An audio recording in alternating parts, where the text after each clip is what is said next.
Assalamualaikum warahmatullahi wabarakatuh. Hari ini kita akan belajar media penyuluhan dalam mata kuliah Sosiologi Penyuluhan dan Pertanian.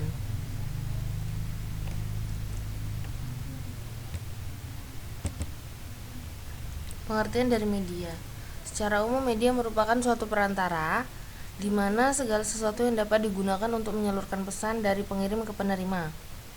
Dapat mempengaruhi pikiran, perasaan, perhatian, dan minat serta perhatian sasaran sedemikian rupa dan memicu proses belajar yang terjadi. Media penyuluhan adalah suatu benda yang dikemas sedemikian rupa untuk memudahkan penyampaian materi. Jadi media penyuluhan adalah perantara dari penyuluh kepada audiens untuk menyampaikan suatu pesan agar pesan yang disampaikan itu lebih mudah diterima oleh audiens. Nah, dari pengertian tadi kita bisa melihat bagian berikut bahwa dari suatu pengirim atau dari sumber informan diantarkan oleh media penyuluhan dan diterima lagi oleh pengirim, disampaikan lagi atau disalurkan lagi oleh pengirim. Jadi dari sumber, kemudian diantar oleh media, kemudian diantar lagi oleh pengirim atau penyuluhnya, seperti itu. Misalnya pengirim yang pertama itu adalah petani, kemudian diantar oleh media, seperti petani menyampaikan suatu materi dalam diskusi kelompok atau demonstrasi plot, diantar oleh media. Media yang digunakan adalah wicara, misalnya temu kelompok atau wicara. Diantarkan lagi oleh penyuluh kepada perangkat desa atau kepada petugas yang lebih tinggi, tingkat kecamatan atau tingkat kabupaten, seperti itu. Syarat media yang baik itu seperti apa? Yang pertama, sederhana, mudah dimengerti dan dikenal. Jadi tidak perlu menggunakan cara-cara yang sulit atau tidak simpel seperti itu. Yang sederhana saja dan mudah dimengerti. Tulisan-tulisan atau poin-poin yang disampaikan itu lebih sederhana. Yang kedua, mengemukakan ide baru atau materi yang disampaikan itu lebih inovatif yang belum pernah diketahui oleh petani. Yang ketiga, menarik perhatian. Biasanya media yang menarik perhatian itu menggunakan warna atau menggunakan gambar. Yang keempat, mengesankan ketelitian. Jadi tidak ada kesalahan-kesalahan penulisan misalnya atau tipe di dalam penyampaian suatu media. Yang selanjutnya, menggunakan bahasa yang mudah dimengerti sasaran.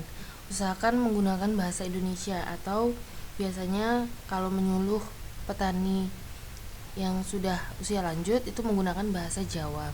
Tapi tuliskan di dalam media itu tetap menggunakan bahasa Indonesia. Namun jika audiensnya itu tidak mengerti bahasa Indonesia atau kurang mengerti bahasa Indonesia, maka sampaikanlah dengan lisan kepada audiens menggunakan bahasa daerah masing-masing. Kemudian bersifat persuasif atau mengajak sasaran.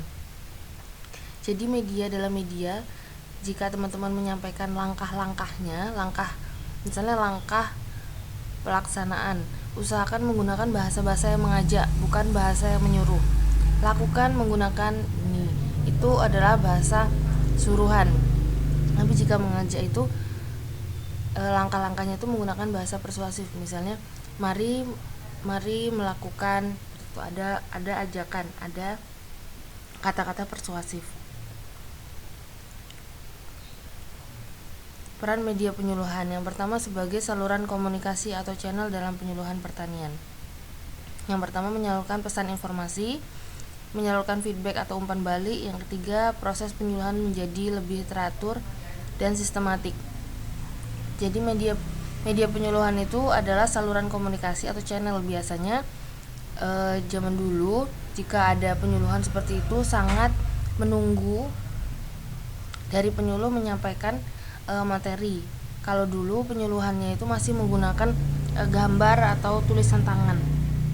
Tapi kalau sekarang kita bisa menggunakan LCD proyektor dan lain sebagainya.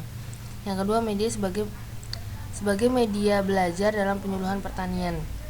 Memungkinkan proses belajar berlangsung berkelanjutan, memungkinkan proses belajar mandiri. Jadi ada beberapa macam media penyuluhan yang nantinya itu bisa mendukung keberlangsungan dari suatu metode yang disampaikan. Kemudian yang ketiga sebagai alat bantu peraga dalam penyuluhan pertanian. Peran media yang ketiga ini adalah yang lebih penting jika audiens yang disuluhkan atau audiens yang menerima materi tersebut berada di pedesaan yang kurang bisa menerima sinyal seperti itu. Jadi seperti kurang bisa mendengarkan radio atau televisi atau menggunakan proyektor begitu. Jadi alat bantu peraga dalam penyuluhan pertanian yang digunakan biasanya berupa gambar dan tulisan. Tapi saat ini kita ketahui biasanya banyak penyuluhan yang sudah tidak menggunakan alat peraga berupa tulisan tangan ya. Jadi lebih kepada handphone, divideokan penyuluhannya kemudian diberikan kepada para petani. Nah, media penyuluhan itu dibagi menjadi 4 berdasarkan bentuknya. Yang pertama media visual, bisa dilihat, termasuk media cetak, koran, dan lain sebagainya. Contohnya slide, lukisan, gambar, leaflet, brosur, poster. Brosur poster ini biasanya yang diberikan kepada petani, dari penyuluh berupa langkah-langkah menanam, misalnya langkah-langkah menanam padi dengan sistem jajar legowo. Di situ ada leafletnya, ada langkah-langkahnya, ada cara-caranya. Jadi ketika nanti petani lupa, itu dia bisa melihat kembali brosur atau leafletnya sehingga tidak perlu menanyakan kepada penyuluh atau tidak perlu mendatangi kepada penyuluh. Hanya dengan melihat leaflet atau brosurnya saja mereka sudah kembali mengingat atau kembali paham. Kemudian yang kedua media audio, sifatnya didengar berupa radio dan lain sebagainya. Yang ketiga media audio visual, gabungan dari media visual dan media audio. Media yang sifatnya dapat didengar dan dilihat seperti televisi, film, dan simulasi peragaan suatu metode. Kemudian yang keempat yaitu media yang sifatnya membantu penyampaian materi seperti OHP atau proyektor ya. Di sini OHP itu adalah proyektor tapi yang sudah lama, overhead proyektor, papan tulis dan lain sebagainya, media peraganya. Kemudian fungsi dari media dan kegunaannya itu apa? Yang pertama edukatif atau mendidik, karena memberikan pengaruh kepada pendidikan audiens. Yang kedua fungsi sosial, karena memberikan informasi yang dapat dipercaya dalam kehidupan dan akan dapat memberikan konsep yang sama kepada semua orang. Ketika audiens itu mengikuti, semua audiens itu mengikuti saran dari penyuluh, maka konsep yang sama itu akan digunakan oleh semua orang. Yang ketiga fungsi ekonomi, kepada masyarakat yang maju penggunaan media dikerjakan secara intensif, terutama dalam bidang perdagangan. Tidak segan-segan mengeluarkan anggaran yang cukup besar untuk memajukan perusahaannya. Jika audiens yang disuluh itu adalah sebagian besar pengusaha, maka fungsi media itu bisa mendukung usahanya yang sedang digeluti atau sedang diusahakan seperti itu. Yang keempat fungsi politik, yang dimaksud politik adalah politik pembangunan. Maksud di sini adalah ketika kita menyampaikan suatu materi, penyuluh tersebut lebih kepada politik pembangunan, bukan politik seperti yang diterapkan oleh DPR, DPRD membuat kebijakan seperti itu, bukan, tapi politik pembangunan di mana mereka menggunakan berdasarkan dari undang-undang untuk membangun suatu kawasan wilayah. Fungsi seni budaya, perkembangan dalam bidang budaya dan budaya tersebar di seluruh penjuru dunia. Jadi kalau dari fungsi seni dilihat bahwa media itu bisa memberikan pengaruh kepada bidang pariwisata, misalnya memperkenalkan budaya atau seni dari daerah-daerah kepada penjuru dunia. Itu fungsi dari media. Kemudian kegunaan media, yang pertama meluruskan salah pengertian, yang kedua menarik perhatian, yang ketiga hal yang diterangkan itu akan lebih cepat dan lebih jelas ditangkap. Jika hanya menggunakan kata-kata, penyuluh menggunakan kata-kata saja tanpa menggunakan media pembantu, itu akan susah dimengerti oleh audiens. Namun jika menggunakan alat peraga atau ada alat bantu media, maka hal yang diterangkan itu akan lebih cepat dan lebih jelas. Yang keempat lebih memusatkan perhatian. Kalau media penyuluhan yang dibawa oleh penyuluh itu menarik perhatian, maka audiens itu akan lebih mudah memusatkan perhatiannya kepada materi yang disampaikan. Yang kelima, menghilangkan perbedaan bahasa untuk mengartikan sesuatu. Ada di suatu kondisi di mana audiensnya itu berbeda-beda dari berbagai macam bahasa. Namun sekali lagi yang kita gunakan adalah bahasa Indonesia. Usahakan menggunakan bahasa Indonesia. Namun jika masih ada audiens yang kurang paham bahasa Indonesia, maka tugas dari saudara adalah menyampaikannya dengan bahasa daerah, tapi tetap dalam slide atau tetap dalam alat peraga itu menggunakan bahasa Indonesia. Jadi kita menggunakan satu bahasa, yaitu bahasa Indonesia. Yang keenam, aktualisasi hasil pemikiran. Media penyuluh itu adalah aktualisasi atau menuangkan pikiran kita dalam suatu media agar bisa diterima oleh audiens. Kalau sekedar diangan-angan saja, itu tidak semua orang tahu apa yang kita angan-angankan. Yang ketujuh, memberikan dorongan sasaran untuk mengadopsi.